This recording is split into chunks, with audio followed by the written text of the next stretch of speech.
Welcome to LC Screen Talk. My name is Larry, and this is my review of Atomic Blonde.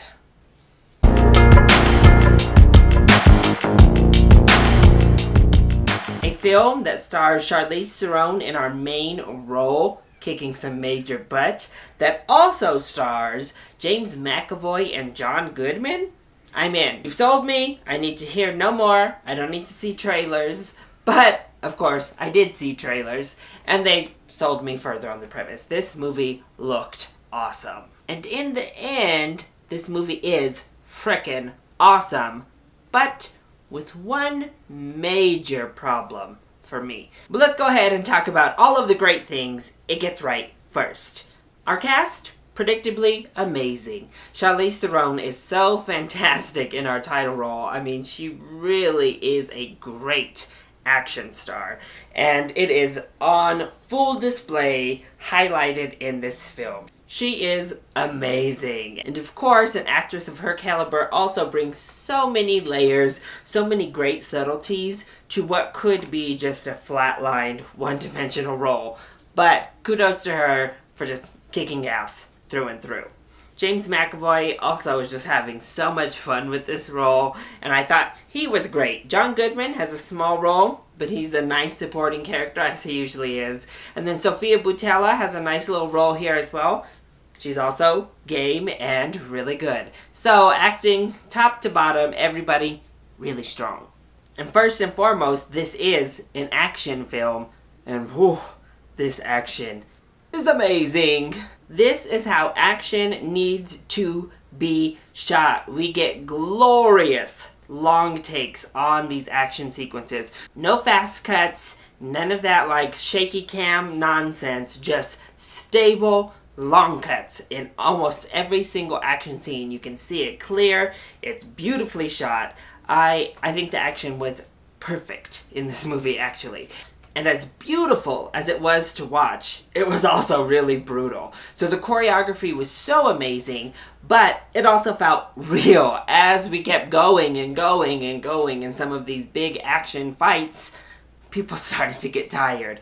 We had to start getting smart. You had to get more resourceful in what it was that you were doing to take down your opponent. And that was so amazing to watch on screen. I loved it. And I also loved Charlize coming up with different ways to compensate for being lighter or being smaller than a lot of her like big macho male opponents. All of it was as realistic as you can get when you're shooting this type of action, and I thought it worked so well. Plus, this movie is just cool.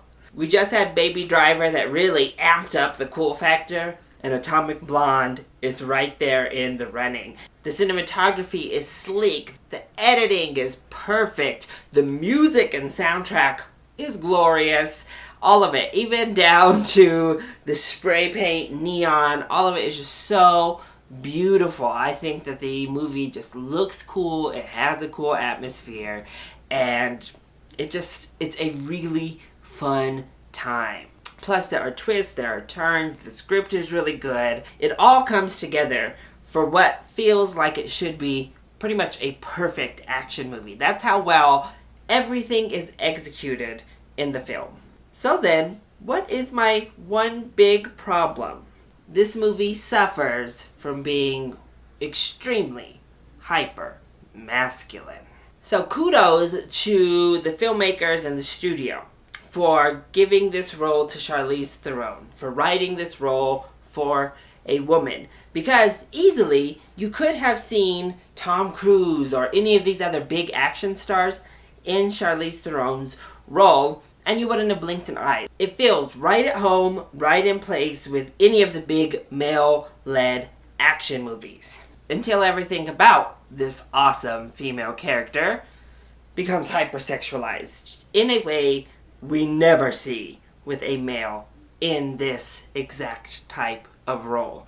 And that's where the shame really comes in. We start off with long takes where she just doesn't put clothes on after taking ice baths, or we get these shots within the bath, all of which we never would see if this role was given to a male. It just felt really gratuitous and unnecessary.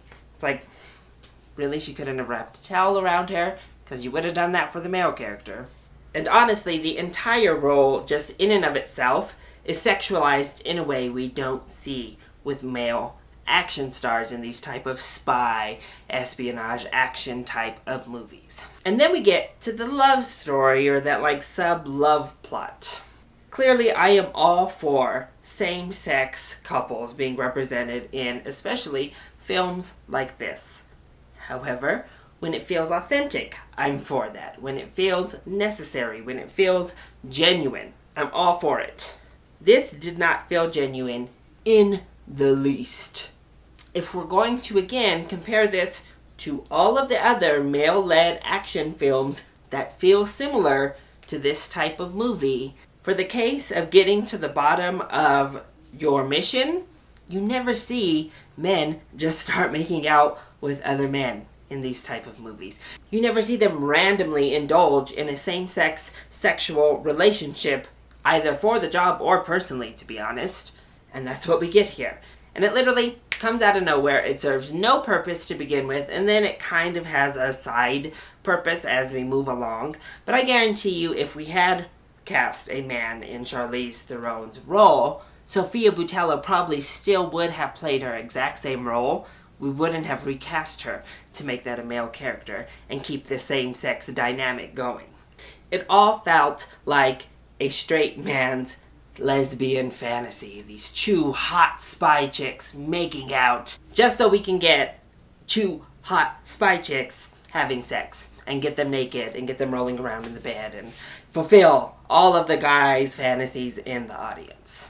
And this film just falls back on that overindulgent male fantasy too often. And it's such a shame because everything else in the movie is done so well. So while you give Hollywood kudos for putting a female in a lead role like this, for making this movie with this awesome, badass woman in the lead role, Hollywood then takes like 3 steps backward by making her over-sexualized and turning her into this big old male fantasy throughout half of the film. So that makes giving a final review on this movie a little bit difficult, because since it just devolves into such hyper-masculinity, it did take away from my overall experience in the film. But for quality of film purposes, I think this is a full price ticket. I mean, this is an action movie executed at its finest. It's stylish, it's cool, it has great, beautifully shot action sequences, and it keeps you guessing. It has a wonderful mystery going throughout. So I will give this that full price ticket, with the caveat that it has a female lead, but really, this is not so much about like female empowerment and awesome women as it is male fantasy. So, that has been my review of Atomic Blonde. I hope you enjoyed it. If you did, go ahead, click like down below, and subscribe to the channel so you are always up to date on our latest videos. Also, join in on the discussion. Are you excited to see Atomic Blonde? And what is your favorite female-led spy or agent style film? Let me know either in the comment section down below, or you can hit me up on Twitter. I love you all so much for your support. Mwah! Thank you for watching, and I'll see you next time. Bye!